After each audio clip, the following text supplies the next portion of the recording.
अस्सलाम वालेकुम six class. आज हम स्टोरी राइटिंग करेंगे।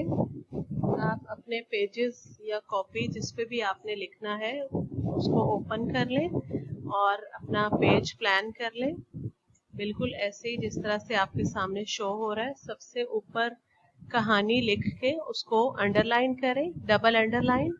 उसके बाद आप कहानी का उन्वान लिखेंगे, जैसा करोगे वैसा भरोगे। मार्कर के साथ कहानी का उन्वान लिखें और उसको भी डबल अंडरलाइन करें। और एक बात अपने जहन में रखें कि आपने वर्ड्स को कट नहीं करना, क्योंकि आपको क्लास में बताया जाता है कि वर्ड्स को कट करके नहीं आपने लिखना। तो चलिए स्टार्ट करते हैं। एक दफा का जिक्र है कि दरिया के किनारे बिच्छू और कछुआ रहते थे। दोनों में गहरी दोस्ती हो गई। कछुआ तो दरिया में गोते लगाया करता था। गोते लगाना यानी दरिया में डूबना, फिर बाहर निकल आना, फिर डूबना, ठीक है। लेकिन बिच्छू दरिया के किनारे ही घूमता रहता था। उसके दिल में बड़ी हसरत थी कि वो दरिया की सैर करे। हसरत थी, ख्वाहिश थी या तमन्ना थी, ठीक है, कि वो भी दरिया की सैर करे। आखिर उसने कछुए से कहा, यार तुम अकेले ही दरिया की सैर करते हो, कभी मुझे भी इस सैर का मौका दो। कछुए ने कहा, तुम मेरी पीठ पर सवार हो जाओ, इस तरह तुम दरिया की खूब सैर कर लोगे। चुनाचे बिच्छू कछुए की पीठ पर सवार हो गया और कछुआ दरिया में तैरने लगा। वो दरिया की सैर से लुत्फ अंदोज हो रहे थे। लुत्फ अंदोज होना यानी एंजॉय करना। जब कछुआ दरिया के वस्त में पहुंचा, वस्त में दरमियान में, तो उसने खट खट की आवाज सुनी।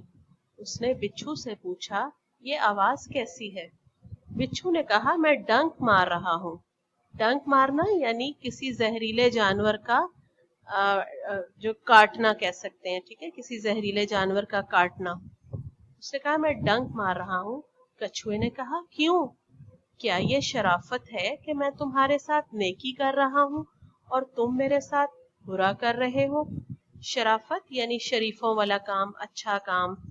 उसने कहा, ये क्या कोई अच्छा काम है कि मैं तो तुम्हें सैर करवा रहा हूँ, तुम्हारे साथ नेकी कर रहा हूँ और तुम मेरे साथ बुरा कर रहे हो?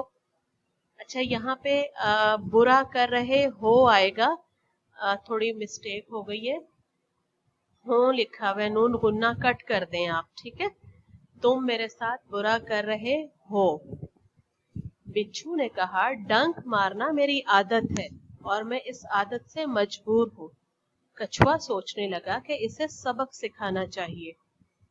उसने बिच्छू से कहा, मेरी भी एक आदत है कि मैं दरिया में गोता लगाता हूँ। बिच्छू बहुत चिल्लाया कि मैं डूब जाऊंगा, लेकिन कछुए ने उसकी एक न सुनी और दरिया में गोता लगा दिया।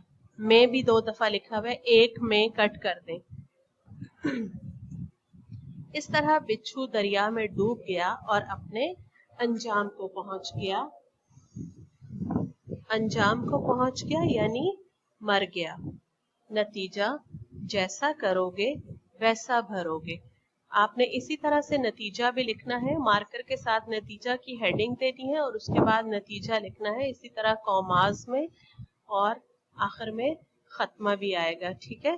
ये सारे वर्ड्स जो हैं इनकी आपने प्रैक्टिस भी करनी है, बल्कि कोशिश करें कि कॉपी पर तो आप लिखेंगे, अलग से भी इसकी प्रैक्टिस कर लें, ताकि जो भी डिफिकल्ट वर्ड्स हैं वो आपको लिखने आ जाए। और जब आपके पेपर हो तो कहानी, खत, दरख्वास्त, जो भी चीजें आप लिख रहे हैं उनकी प्रैक्टिस हुई हो आपकी, ठीक है।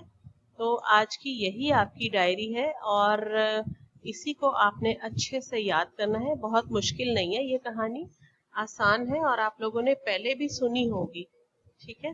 तो कोशिश करें कि इसके वर्ड्स जो हैं वो उनकी प्रैक्टिस करने के बाद, करेक्शन करके उसके बाद आप ये कहानी लिखें, ठीक है। उम्मीद है कि आपको समझ में आ गई होगी कहानी और इसकी आप रिटन प्रैक्टिस भी करेंगे। Thank you.